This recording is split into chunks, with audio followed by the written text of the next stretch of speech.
my buddy from Fox Sports who sat next to me during the Friday night of the draft. He did it in Nashville, and then, of course, last year that was all a wash. But back at it in Cleveland, and we had such a great time with him and all of NFL Network. Joel Klatt of Fox Sports back here on the Rich Eisen Show. How are you, Joel? Good. What's up, man? How are you? That was a blast, wasn't it? That was so much fun. Just being in a draft hall. It really was. And listen, I was doing games in empty and 3/4 empty stadiums all year, and to have the energy back of football fans was incredible, and I loved it. I absolutely loved it. Can't wait for this season. So we talked with you before the draft, Joel, and you were head scratching over the Justin Fields evaluation that had him out of the mix in San Francisco, where them staring at either Mac Jones and Trey Lance. We found out it was Trey Lance, and who knows if Mac Jones was even involved at any point either, because we had Kyle Shanahan a week ago on in this very spot, actually, on this show, Joel. So, and he said it was Lance pretty much all along. Now Fields is a Chicago Bear. They traded up to get him. Do you like the way it all worked out for Justin Fields in the end, Joel? Well, I think that when you can go to a team that, granted has struggled the last couple of years, but I would say defensively they're ready to go. I think every quarterback would have, if they were to pick their destination, regardless of what they have said, Lawrence, Wilson, Lance, Jones, Fields, all of them would have picked the 49ers. Wouldn't you agree? Sure. Like, they're the most ready team for a young quarterback to go in and contribute and potentially go on and have a lot of success early in his career. But having said that, I thought that the Bears were a good, consolation prize, if you will, for Justin Fields. Now, he's not going to get the, $10, $12 million that he forgoes not being that third pick. But I thought it was a good spot for him. And I know that city is excited. I was texting some people on their staff. They're excited about Justin. I didn't understand the criticisms of Justin Fields in particular because I did so many of his games. Now, I might have been too close to it, Rich, as you know. But, boy, that type of skill set doesn't come along every so often. The arm strength, the accuracy, the ability to avoid turnovers, the ability to create with his feet, to have the athleticism that he does, and yet when he escapes the pocket, his eyes stay up. There's all these things that we would have normally just fawned over, and then this year, all of a sudden, it was just like, I don't know about him. Like, I don't know about him. Right. What are we talking about? Exactly. And now we had Nagy on the show just last week, and I asked him the plan, and he said the plan is essentially to replicate what he saw in Kansas City with Patrick Mahomes and the ability to have Alex Smith start all regular season games but the last one because they'd already secured a position in the playoffs, and Reed wanted to get his young charge a wet beak going into the offseason. And I shot him straight. I basically told him I don't think he's going to have the luxury of that. I don't think that's going to happen. That's exactly what I would have said. And that's a good response, right? Because that's well and good. What does Tyson say? Everyone's got a plan until they get punched in the face. It's like, wait until those Bears fans, start seeing anemic offense and a struggling team game 5. And they're like, okay, let's go. We want to see the kid. Let's rock. So I think that's all a wait and see. I could see him playing much earlier. Here's the thing is I just don't want to doubt this guy. And part of this, Rich, I think that, and this is the element that I think I'm fortunate. I saw him, his second or third practice at Ohio State, right after the transfer. And I went up to a spring ball and, Coach Day had just taken over from Coach Meyer. And I was standing with him on the sideline, and we were watching Justin practice. And I'll be very honest, both of us were like, boy, this is a work in progress. And I was like, and I walked away from that practice, and I don't know if you're going to remember this. Maybe you will. Probably not. I actually picked Michigan in the preseason that year, before Ohio State's outstanding year. I knew Ohio State was loaded, but I had major questions about Justin from what I saw in that spring practice. And then he comes out. I did 7 of their games that year, and I saw the development I saw this kid get better, and part of that development was his desire to be better, his desire to play from the pocket, his desire to play quality, efficient football as any other quarterback would. He didn't turn the football over, and I came away so impressed from the development that I saw from his first, third spring practice, if you will, all the way until his last game, which was a national championship game, and the performance against Clemson in the semifinal. So I had the luxury of seeing that, and so I don't want to bet against this guy. They can have all the best plans in the world about letting him sit and this or that, but I can tell you right now that no defensive coordinator is going to want to see Justin Fields on the field this season because of everything that he brings. Joel Klatt here on the Rich Eisen Show. And you're taking a look at all the quarterbacks that got drafted, okay? And you can't – I think the only ones where you could pretty much say that they won't be on the field week one right now, for sure. Obviously, there's situations where maybe, maybe not. That you could sit here and say they won't be on the field week one, that you could say for sure would be Kyle Trask, right? Because Brady's going to be on week one.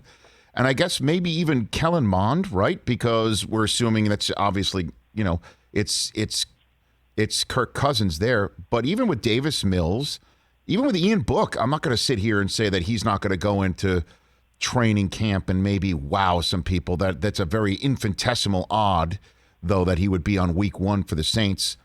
Would you agree with that assessment, or I would. I would even take it a step further. And again, I don't think you're suggesting that these players will start. Correct. It's just that you can't say that they definitely won't. Is that what you're suggesting? Yes, sir. That is the construct of the question. So to me, it's only one, and that's Trask. And maybe I get it with the Vikings, but who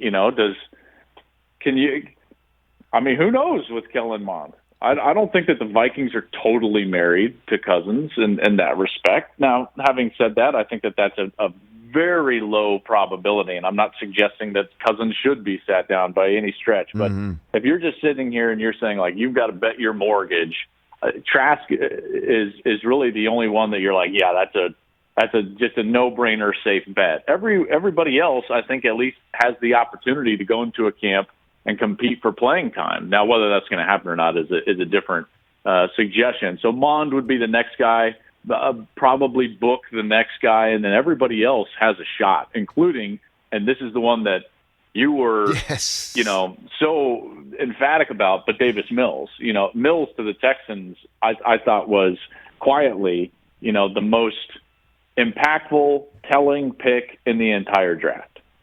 Well, I mean, because we also had David Shaw on last week as well, Joel, and he said the kid is particularly attuned and wired to handle whatever comes the way with the Texans and Deshaun Watson's situation, as we refer to it in the media. He obviously is going to pound the table for his own quarterback, but he thinks that Mills is wired for whatever may come his way and can actually succeed in the NFL because of it. What do you say? I really wish that he would have stayed at Stanford. Now, I'm a college guy, and I hope it works out for him. But I do think that this is the type of guy that could have had – I mean, how many times now can we see this where a guy who's a middle-round draft pick to late-round draft pick, if he comes out, stays the Joe Burrows of the world, the Baker Mayfield, the Kyler Murrays of the world. You look at this year with Zach Wilson, Mac Jones, and then all of a sudden they rock it up with a great year. I think Davis Mills was that for next year. In what I would consider a weak quarterback class, I think he was going to be a top 15, maybe top 10, maybe even top 5 pick in the draft next year if he was able to play similar to how he played this last year in the COVID year. So I thought that he made a mistake. Having said that, from the Texans' perspective, they get a guy that could potentially have that type of talent, and I think does, and they get him in the third round, albeit early in the third round, but they get him in the third round. I think from their perspective, they're thinking to themselves, boy, this was a great steal. He comes from a pro-style offense, a West Coast system under David Shaw that's very NFL ready. He's got the talent and the stature to go out there and play. And if he's also got the makeup, like Coach Shaw suggests, then this was a great pick by the Texans, and I wouldn't be surprised at all if he's playing for the Texans early in the season. Because at this point, another thing that, if you're betting right now on Deshaun Watson playing for the Texans, that's a no-brainer that he's not going to be on the field for them, at least at this point. So they've got to move forward in a different direction. Joel Klatt of Fox Sports here on the Rich Eisen Show. Let's look over the steering wheel, Joel, if you don't mind, because, the Washington football team did not get a quarterback of the future. There may be some other teams that are in that market. Certainly when I've got Peter King on in hour number 2, we are going to talk about the fact that he's got the Eagles installed as a favorite for Deshaun Watson to land. As you know, the Eagles have 2 first-round picks. A second-rounder could turn into another third first-round pick because of Carson Wentz's season. If the Dolphins aren't involved in Watson, I know it's still Tua right there, but maybe, just maybe, there'll be some other teams that are looking towards next year's draft. Who do you got on your radar screen that might be of interest to NFL teams right now, because they gotta put their eggs in next year's draft basket?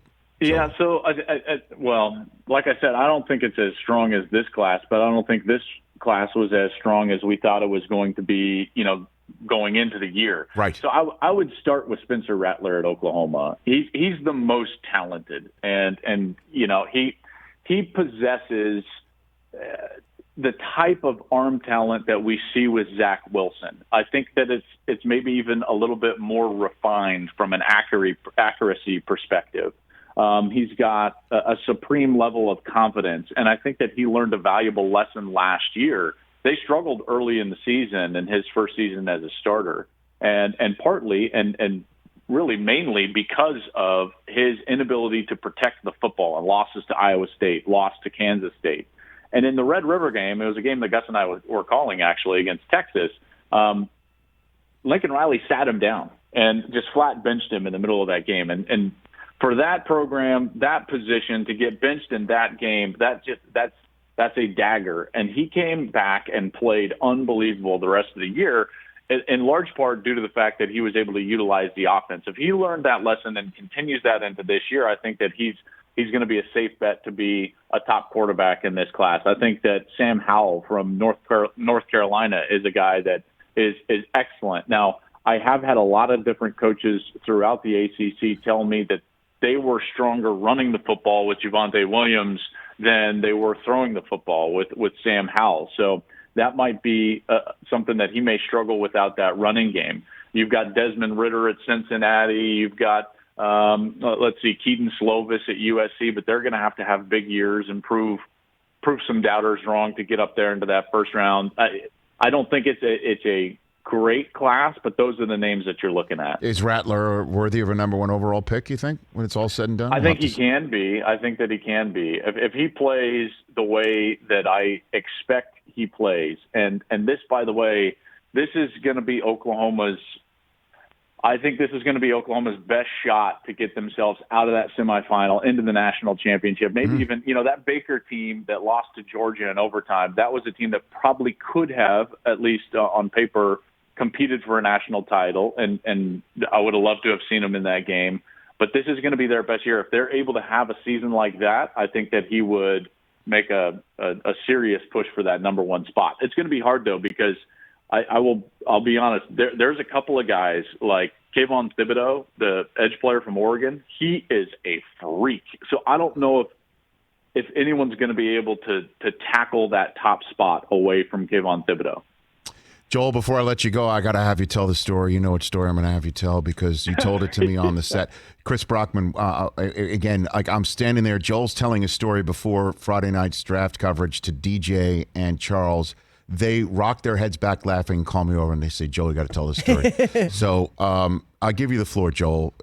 You have it. Set it up. Do what you will. But my gosh, this is amazing. Go for it, please. Okay. So I was fortunate enough to play minor league baseball. All right. And I was just a young, bright-eyed, bushy-tailed guy that didn't know much because I played high school baseball in the state of Colorado. I was drafted and then went right into minor league baseball right out of high school. And so my second spring training, I I was playing third base, and the Padres had a third baseman in the organization on the AAA squad named Sean Burroughs. Okay, I don't know if anyone remembers Sean Burroughs. Well, yeah.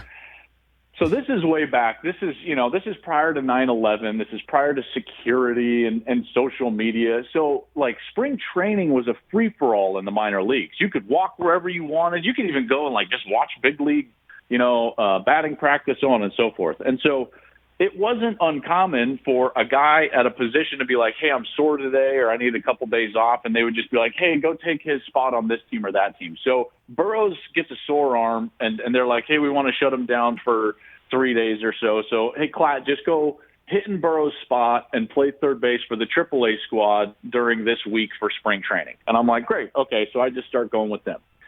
And literally the next day, and Burroughs hit second, back control guy, even though he's a third baseman, wasn't powerful. So he hit in the second spot. The next day, the Padres ink a minor league deal with Rickey Henderson. And I'm like, well, this is interesting. So where does Rickey go? He goes to the AAA squad. Where does Rickey hit? Leadoff. So there I am, second behind Rickey Henderson. And I'm in awe, right? I mean, like, you got to understand, I'm a kid watching those A's teams. I'm looking at this guy, and I'm like, is this real? Like, somebody pinch me. And then everything that everyone's ever said about Rickey starts coming true right before my eyes. He's referring to himself in the third person right to my face, like looking at me and being like, Rickey gets on. And I'm like, oh, my gosh, this is incredible, So we would be getting ready for our at-bat, and he would always, he would hit the donut off of his bat, just like you've seen. And then he would start tapping his toes and like doing that almost like the little shuffle towards the plate. And then he would turn to me and he would look me in the eyes. And here I am, this young guy. And he would just be like, 2 or 3, and then keep walking.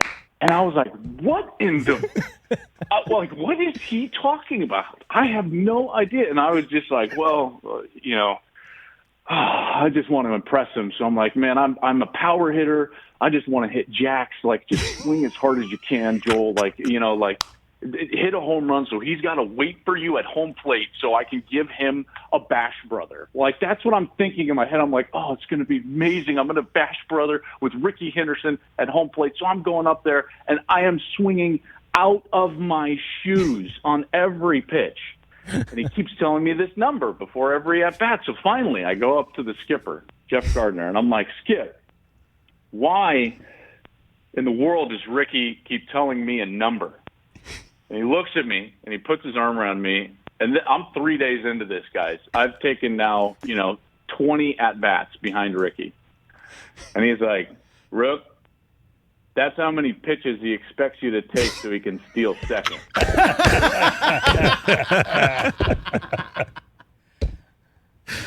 I had been swinging from the heels on every pitch, and I'm just like, you've got to be kidding me. Whoa.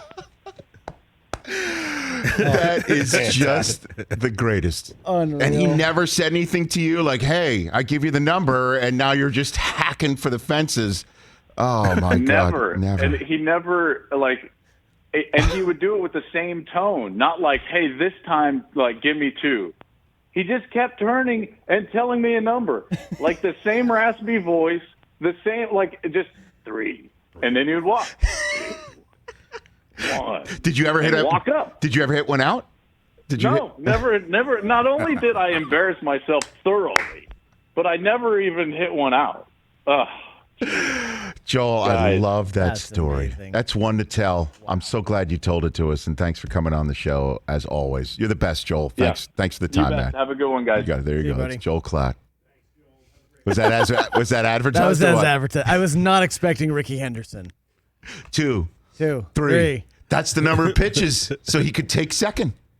Before he gets on Before he base. got on base. Before he gets to the plate. Right. He tells him how many he wants taken.